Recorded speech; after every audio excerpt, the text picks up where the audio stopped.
എല്ലാവർക്കും നമസ്കാരം. അപ്പോൾ ഇന്നൊരു തേങ്ങ ചമ്മന്തിയാണ് കേട്ടോ. സൂപ്പർ ടേസ്റ്റ് ആയിട്ടുള്ള തേങ്ങ ചമ്മന്തി. തേങ്ങ അരയ്ക്കുമ്പോൾ നമ്മൾ പൊട്ടുകടലയും കൂടി ചേർത്തിട്ടാണ് കേട്ടോ അരയ്ക്കുന്നത്.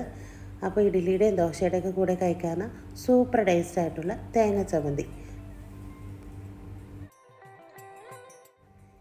ഇനിയിപ്പോൾ ഞാൻ തേങ്ങ എടുത്തിട്ടുണ്ട്. അരമുറി താഴെ വരുന്ന തേങ്ങ തിരികിയതാണ് കേട്ടോ ഞാൻ മിക്സിയുടെ ബൗളിലേക്ക് ഇട്ട് കൊടുക്കുന്നത്. ഇനി ഇതിലേക്ക് ഒരു ചെറിയ പീസ് മാത്രം ഇഞ്ചി ഇട്ട് കൊടുക്കാം. പിന്നെ ഒരു 3-4 പച്ചമുളക് എടുത്തിട്ടുണ്ട്. എരിവ് കൂടുതൽ വേണമെങ്കിൽ ഒരു 2-3 കൂടി ഇട്ട് കൊടുക്കാം കേട്ടോ. അപ്പോൾ ഒരു 4 എരിവുള്ള പച്ചമുളക് ഇട്ട് കൊടുത്തിട്ടുണ്ട്. 2 ഇല മാത്രം കറിവേപ്പില ഇട്ട് കൊടുക്കാം.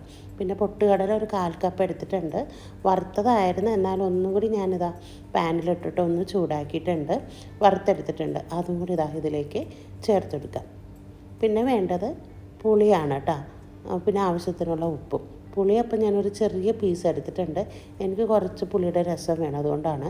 പിന്നെ ഒരു ഇളം ചൂടുവെള്ളം അതും കൂടി ഒഴിച്ചു കൊടുക്കുക. എന്നിട്ട് നന്നായിട്ട് ഒന്ന് അരച്ചെടുത്തിട്ട് വരാം. അപ്പോൾ കുറച്ച് ഫൈനായിട്ട് തന്നെയാണ് കേട്ടോ ഞാനിത് അരച്ചെടുത്തിരിക്കുന്നത്.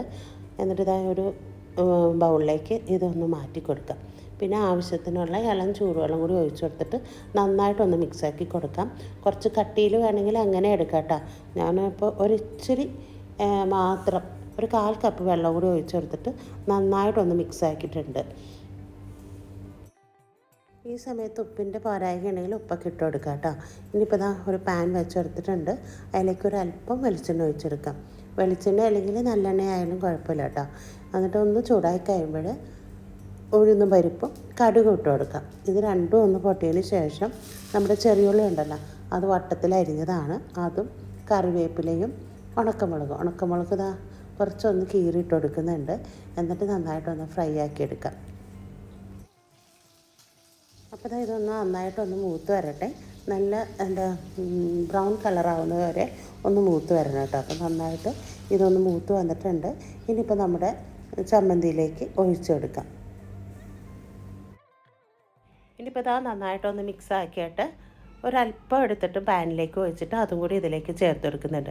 എന്നിട്ട് നല്ലപോലെ ഒന്ന് മിക്സാക്കി കൊടുക്കാം. ഇനിയിപ്പോൾ ഇതിൻ്റെ കട്ടി ഇച്ചിരി കുറയ്ക്കണമെങ്കിൽ കുറച്ചുകൂടി വെള്ളം ചേർക്കാം. അതല്ലെങ്കിൽ കുറച്ച് കട്ടിക്കാണെങ്കിൽ അതനുസരിച്ച് വെള്ളം ചേർത്താൽ മതി കേട്ടോ. നല്ല സൂപ്പർ ടേസ്റ്റാണ് കേട്ടോ. പണ്ടൊക്കെ നമ്മൾ തേങ്ങ ചമ്മന്തി ഉണ്ടാക്കുമ്പോൾ പൊട്ടുകടലൊന്നും ചേർക്കാതെയാണല്ലോ ചെയ്യുന്നത്. ഇപ്പോൾ ഓരോ ഹോട്ടലിൽ നിന്നൊക്കെ ഇതുപോലെ കഴിക്കുമ്പോൾ ഇതിൻ്റെ റെസിപ്പിയൊക്കെ മനസ്സിലാക്കിയിട്ട് അതുപോലെയൊക്കെയാണ് കേട്ടോ ചെയ്യുന്നത്. നല്ല ടേസ്റ്റാണ്. കുറച്ച് തിക്കായിട്ട് തന്നെ നമുക്ക് ഈ തേങ്ങ ചമ്മന്തി കിട്ടുകയും ചെയ്യും. അപ്പോൾ നല്ലൊരു വിഭവമായിട്ട് വരുന്നത് വരെ എല്ലാവർക്കും ബൈ.